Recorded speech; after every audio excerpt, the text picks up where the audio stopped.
The human skeleton can be moved and flexed due to the presence of different types of joints.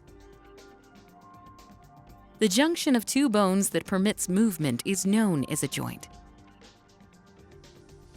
As we focus on the skull, we find the flat skull bones held together by fixed joints called sutures. They do not allow movement, hence these joints are also known as immovable or fibrous joints. As we look at the nodding movement of the skull, it shows the pivot joint between the skull and the atlas and the axis vertebrae. Here, the ring-like structure of the atlas vertebra articulates with the peg-like projection of the axis, helping in the rotary movement of the head. The next type of joint is also seen between the vertebrae of the backbone.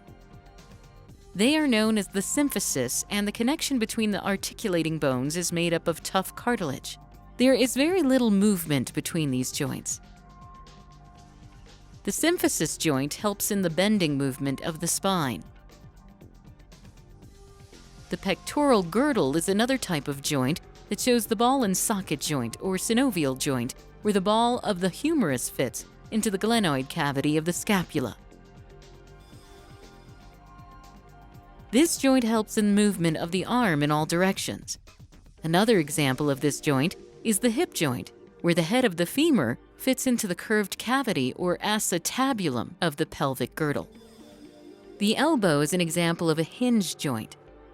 This joint between the humerus and the radius and the ulna allows movement in only one direction. The knee joint is also a hinge joint and is formed by the articulation of femur, fibula, and tibia. This joint helps in moving in the leg in one direction only.